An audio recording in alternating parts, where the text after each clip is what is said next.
좋은 아침입니다. 이사야서 53장 1절에서 12절 말씀 보도록 하겠습니다. 1절 우리가 전한 것을 누가 믿었느냐? 여호와의 팔이 누구에게 나타났느냐? 2절 그는 주 앞에서 자라기를 연한 순 같고 마른 땅에서 나온 뿌리 같아서 고운 모양도 없고 풍채도 없은즉 우리가 보기에 흠모할 만한 아름다운 것이 없도다.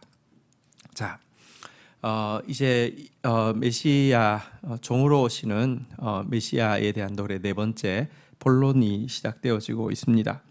이사야는 자기가 전하는 이 메시아에 대한 계시를 믿을 자가 거의 없을 것이라는 말로 이 노래의 본론을 시작하고 있습니다. 왜냐고 하면 여호와의 그 팔이여 깨소서에서 깨셔서 보내신 핵심이 메시아인데요. 이 메시아는 사람들 이 선호할 만한 흠모할 만한 매력을 전혀 가지고 있지 못했기 때문입니다. 그분은 레바논의 백향목 같은 좋은 나무의 모습이 아니라 오히려 메마른 땅에서 돋아나 생명 유지하는 것도 힘들어 보이는 연한 줄기와 같이 이 세상에 오실 것이다. 이렇게 이야기하고 있습니다. 사람들은 외모를 봅니다. 고운 모양, 아름다운 풍채, 흠모할 만한 아름다운 것들을 보는데 그런 것 하나도 갖추지 않은 상태에서 오시기 때문에 여호와의 팔, 이 여호와의 구원이 이분이다라고 이야기할 때 아무도 믿지 않을 것이다 라고 이야기하고 있는 것입니다. 3절 그는 멸시를 받아 사람들에게 버림받았으며 간고를 많이 겪었고 질고를 아는 자라. 마치 사람들이 그에게서 얼굴을 가리는 것 같이 멸시를 당하였고 우리도 그를 귀히 여기지 아니하였도다. 그의 외모에 대해서 이렇게 묘사하고 있습니다. 그는 사람들에게 멸시를 받아 버림받는 존재인데 그의 얼굴을 보면 간고를 많이 겪었다. 그러니까 고생을 엄청 많이 했다 이런 뜻이고요. 질고를 아는 자다. 얼굴에 그냥 병색이 완연하고 종합병원과 같이 병이란 병치레는 다 하는 그런 사람이다. 이렇게 이야기하고 있습니다. 그래서 멀리서도 사람들이 이 메시아가 지나가게 되면은 얼굴을 가리놓고 보기 싫어, 아유 재수 없어, 짜증나 이러면서 얼굴을 외면할 정도로 이 메시아는 멸시를 당할 것이다 라고 이야기하고 있고요. 우리도 그를 귀히 여기지 않는다라고 말하고 있습니다. 여러분, 근데 왜 이렇게 그가 낮아지셔야만 했습니까? 왜 이렇게 아름다우신 그분이 정말 아름답지 않은 모습으로 오셔야만 했습니까? 4절은 이렇게 이어서 노래합니다. 그는 실로 우리의 질고를 지고 우리의 슬픔을 당하였거늘 우리는 생각하기를 그는 징벌을 받아 하나님께 맞으며 고난을 당한다 하였노라. 사실 그분이 고생하신 이유, 그분이 질병을 겪으시는 이유, 그분이 참 아름답고 흠모할 만한 모습 대신에 레바논 백향목이 아니라 마른 땅에서 돋아나는 그 연한 줄기로 오실 수밖에 없었던 것은 우리의 죄, 우리의 질병, 우리의 슬픔을 대신 걸머지시기 위함이었습니다. 하지만 이런 메시아에게 감사하는 사람은 없고 모두 조롱하고 모독하고 있는 것이 우리의 모습입니다. 저는 하나님께 징벌받는다고, 하나님께 매를 맞는다고, 하나님께 고난을 받는다라고, 지가 죄가 많아서 그렇다고, 재수 없어서 그렇다고 이렇게 모독했다는 것입니다. 선지자는 밝히 이야기합니다. 5절 그의 찔림은 우리의 허물 때문이요 그가 상함은 우리의 죄악 때문이라. 그가 징계를 받음으로 우리가 평화를 누리고 그가 채찍에 맞음으로 우리가 나음을 받았도다. 6절 우리는 다 양 같아서 그릇 행하여 각기 제 길로 갔거늘 여호와께서는 우리 모두의 죄악을 그에게 담당시키셨도다. 그러나 선지자는 밝히 말하고 있습니다. 그가 찔린 것, 그가 상한 것 우리의 허물과 죄악 때문이다라고요. 그가 징계를 받고 채찍을 맞는 것 우리의 평화를 위해서, 우리의 나음을 위해서라고 이야기하고 있습니다. 우리는 다 양 같다라고 이야기합니다. 양은 스스로 자신을 지킬 수도 없고요. 스스로 자기 길을 찾을 수도 없고요. 스스로를 정결케 할 수 없는 존재입니다. 무지한 양입니다. 각기 제갈 길로 갔지만 여호와께서는 무지한 양 같은 우리가 행한 모든 죄악을 모조리 그분에게 담당시키셔서 이와 같이 비천하게 와서 십자가 위에서 벌레처럼 꿈틀거리다가 임종하게 하셨다라고 노래하고 있습니다.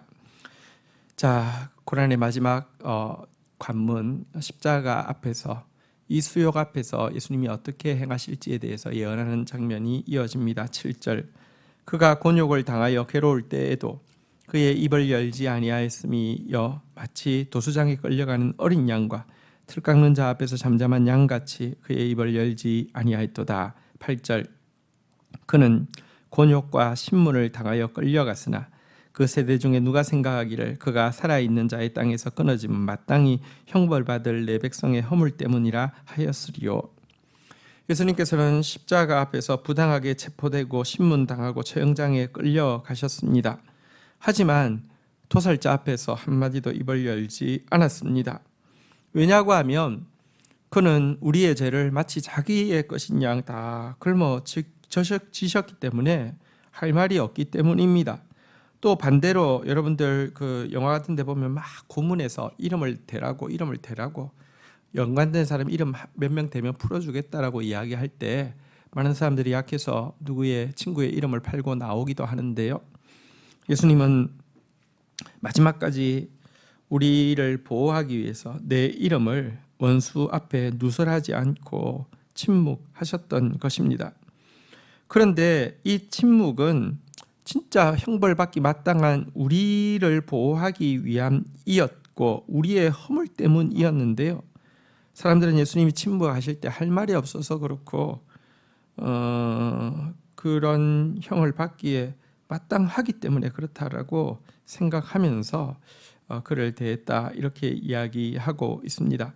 9절 그가 강포를 행하지 아니하였고 그의 입에 거짓이 없었으나 그의 무덤이 악인들과 함께 있었으며 그가 죽은 후에 부자와 함께 있었도다. 이처럼 우리 때문에 침묵하면서 수욕을 당하신 주님을 악인들과 함께 그들은 처형했습니다. 강도 사이에서 어떤 강포도 거짓도 없었지만 악인들과 함께 처형되게 하셨습니다. 하지만 하나님은요, 그의 무덤이 부자들의 무덤, 존귀한 부자들 무덤에 두심으로 말미암아 무죄를 증명하셨고요. 이후에 펼쳐질 엄청나고 위대한 역전의 전조국이 되게 하셨습니다. 11절 여호와께서 그에게 상함을 받게 하시기를 원하사 질고를 당하게 하셨은즉 그의 영혼을 속건 제물로 드리기에 이르면 그가 씨를 보게 되며 그의 날이 길 것이요 또 그의 손으로 여호와께서 기뻐하시는 뜻을 성취하리라. 예수께서 이렇게 낮아지시고 상하신 것, 예수께서 질고를 받게 되신 것, 이것은 하나님께서 아프지만 당신의 독생자를 이렇게 하는 거 아프지만 우리를 구하기 위해서 하나님께서 자원하여서 행하신 일입니다. 예수님께서 그의 생명을 내놓은 것은 속죄제이면서도 속건 제물이 되죠. 우리는 하나님 앞에만 범죄한 것이 아니라 사람들을 향해서도 범죄했는데요.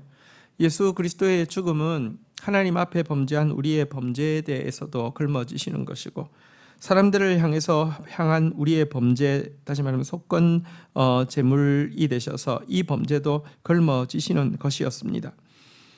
이와 같은 예수 그리스도의 죽음은 이제 때가 이르게 되면요 반드시 씨를 보게 될 것입니다. 그의 날이 장구할 것입니다. 여호와의 기뻐하시는 뜻을 성취할 것입니다. 이것은 구원을 완성하신다는 의미를 가지고 있습니다. 메시아는요 참으로 구원을 이제 완성하실 것입니다. 11절 그가 자기 영혼이 수고한 것을 보며 만족히 여길 것이라. 나의 의로운 종이 자기 지식으로 많은 사람을 의롭게 하며 또 그들의 죄악을 친히 담당하리로다. 그리고 예수님은 결국 자기가 생명을 바치면서도 그 앞에 있는 즐거움을 위하여서 십자가를 개의치 아니하시고 부끄러움을 참으셨는데요. 그 수고한 결과 영혼들, 앞에 있는 즐거움은 영혼들이죠. 영혼들이 살아나는 것을 보고 만족하게 여길 것이고요. 예수님께서 이 땅에 말씀으로 오셔서 우리들에게 주신 그 말씀, 의로운 그 말씀, 생명의 이 지식이 구원받은 수많은 사람들을 의롭게 하는 것, 이것을 또 보게 될 것입니다. 예수 그리스도는 우리에게 오셔서 죽으심으로 말미암아 우리의 죄악을 친히 담당하셨고요.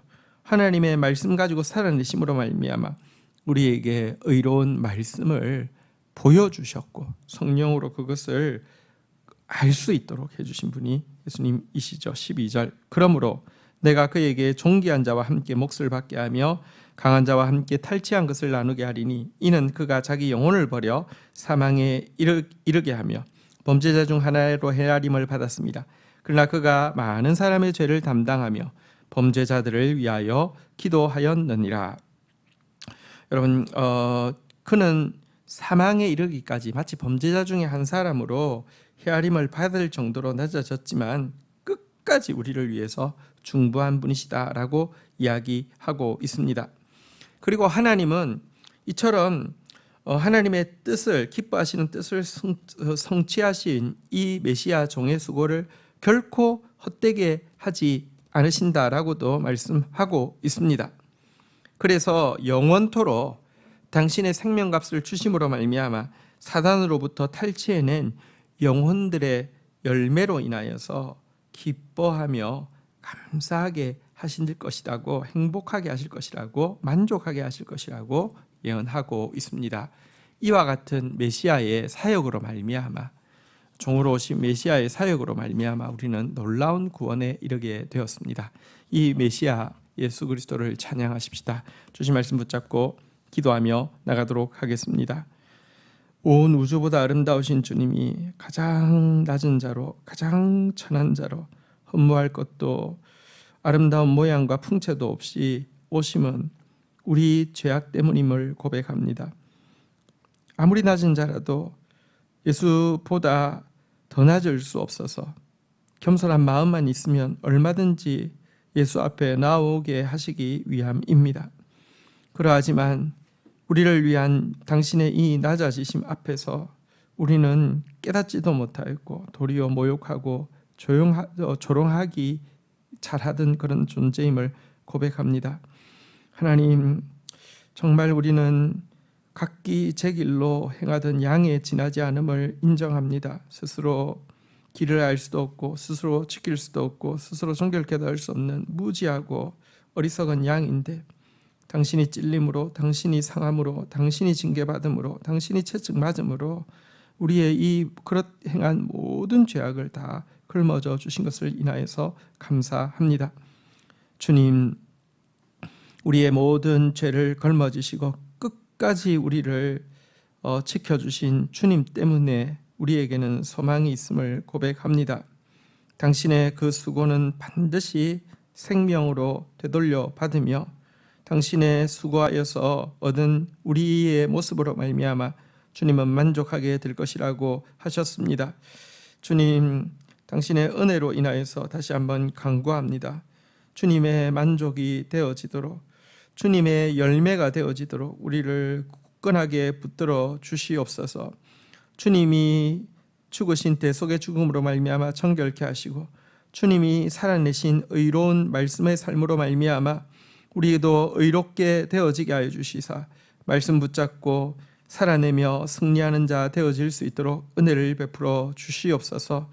존귀하신 예수 그리스도로 말미암아 구원의 문이 활짝 열렸습니다. 주님, 당신의 팔이 분명히 나타났습니다. 예수로 인하여서 찬양하며 예수로 인하여서 기대하며 예수로 인하여서 완성될 하나님 나라를 꿈꾸며 사는 주의 백성들 되게 하여 주옵소서.